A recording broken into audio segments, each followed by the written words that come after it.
3000 साल पहले दुनिया में एक ऐसी लाइब्रेरी मौजूद थी जिसे इंसानी तारीख का सबसे बड़ा इल्म का खजाना कहा जाता था।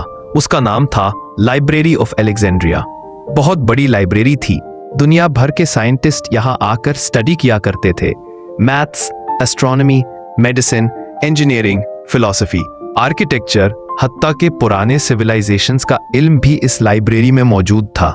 मगर फिर अचानक एक दिन ऐसा हुआ कि हमेशा के लिए साइंटिस्ट कभी भी इससे नॉलेज ना ले सके। आगे जाने से पहले एक छोटी सी रिक्वेस्ट है, अगर आप चैनल पर नए हैं तो चैनल को सब्सक्राइब कर दें। तकरीबन 2300 साल पहले इजिप्ट में एक किंग था जिसका नाम था टॉलेमी II एक इजिप्शियन फेरो था। उसे साइंस और नॉलेज का बहुत शौक था। वो चाहता था कि साइंस को उस वक्त बहुत तरक्की की जरूरत है। उसने सोचा अगर दुनिया का हर इल्म इकट्ठा किया जाए तो हर स्कॉलर और साइंटिस्ट यहाँ आकर बहुत कुछ सीख सकते हैं और इस तरह साइंस ज्यादा जल्दी तरक्की कर सकती है। और इस सोच के साथ उसने लाइब्रेरी ऑफ अलेक्जेंड्रिया की कंस्ट्रक्शन शुरू की। इसकी कंस्ट्रक्शन मुकम्मल होने के बाद ये नॉलेज का एक बहुत बड़ा सेंटर बन गया। इस लाइब्रेरी का काम सिर्फ एक टॉपिक पर बुक्स कलेक्ट करना नहीं था, बल्कि यहाँ हर फील्ड का नॉलेज रखा जाता, जैसे मैथ्स और ज्योमेट्री, एस्ट्रोनॉमी, मेडिसिन, इंजीनियरिंग और आर्किटेक्चर, फिलॉसफी और लिटरेचर, हिस्ट्री और सिविलाइजेशंस जैसे पुराने इजिप्ट और इंडिया जैसी मिस्ट्रीज के रिकॉर्ड्स रखे गए। सबसे इंटरेस्टिंग बात यह थी कि हर स्कॉलर ओपन एक्सेस के साथ आता था, यानी कोई स्पेसिफिक लोग नहीं बल्कि साइंटिस्ट्स, फिलोसोफर्स और स्टूडेंट्स यहाँ आकर रिसर्च करते। कुछ हिस्टोरियंस कहते हैं कि लाइब्रेरी में 400,000 से 700,000 स्क्रोल्स रखे गए थे। स्क्रोल्स का मतलब था पेपर का बहुत बड़ा रोल, क्योंकि पुराने जमाने में पेजेस नहीं होते थे, लेकिन एक स्क्रोल आज के 50 पेजेस के बराबर होता था और उस वक्त तकरीबन 700,000 स्क्रोल्स थे।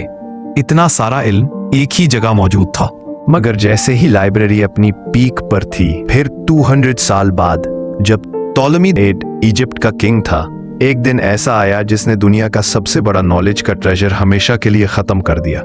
हिस्टोरियंस के मुताबिक लाइब्रेरी ऑफ अलेक्जेंड्रिया का डिस्ट्रक्शन मल्टीपल इवेंट्स की वजह से हुआ और ये अब भी एक मिस्ट्री है कि असल में सब कुछ कैसे और क्यों खत्म हुआ। इसके सबसे पहले वजह जो सामने आती है वो ये है कि रोम का एक लीडर जिसका नाम सबने सुना हुआ है, जूलियस सीजर, वो उस वक्त इजिप्ट में एक कॉन्फ्लिक्ट में शामिल हुआ। उसकी बहन क्लियोपैट्रा इजिप्ट में अपनी पावर लेना चाहती थी, लेकिन उस वक्त इजिप्ट में टॉलेमी VIII की हुकूमत थी। इन दोनों के कॉन्फ्लिक्ट में जूलियस भी इजिप्ट आ गया। उसकी आर्मी और टॉलेमी VIII की फोर्सेस के बीच लड़ाई हुई। इस कॉन्फ्लिक्ट के दौरान अलेक्जेंड्रिया के शहर और नियर बाय एरियाज में आग लग गई और हिस्टोरियंस के मुताबिक लाइब्रेरी के कुछ हिस्से भी इस फायर में खत्म हो गए। कुछ स्कॉलर्स कहते हैं कि यह सिर्फ एक एक्सीडेंटल डिस्ट्रक्शन था, लेकिन फायर ने लाइब्रेरी के बहुत से स्क्रॉल्स और मैन्युस्क्रिप्ट्स को हमेशा के लिए मिटा दिया। इसके बाद भी लाइब्रेरी कुछ वक्त के लिए एग्जिस्ट करती रही, लेकिन पॉलिटिकल कॉन्फ्लिक्ट्स की वजह से धीरे धीरे बहुत सारी नॉलेज डिस्ट्रॉय हो गई। 4th सेंचुरी में जब क्रिश्चियनिटी ज्यादा फैल रही थी, कुछ लोगों ने पुरानी बुक्स और इल्म वाली किताबें जानबूझकर जला दी। उनका मानना था कि सब लोग क्रिश्चियनिटी बिलीफ्स को फॉलो करें और पुरानी सोच और साइंस का इल्म लोगों के पास ना रहे। और आखिरकार लाइब्रेरी का most of treasure gradually disappear हो गया और दुनिया ने एक बहुत बड़ा खजाना खो दिया। अगर लाइब्रेरी ऑफ अलेक्जेंड्रिया हमेशा के लिए जिंदा रहती तो साइंस और टेक्नोलॉजी बहुत साल पहले डेवलप हो चुकी होती। कंप्यूटर्स 1000 साल पहले इन्वेंट हो चुके होते। शायद हम 1500 साल पहले ही रॉकेट साइंस और सैटेलाइट्स के बारे में जानते। और वो एक ऐसी लाइब्रेरी थी जहां पर फ्री नॉलेज हर एक के लिए प्रोवाइड किया जाता था।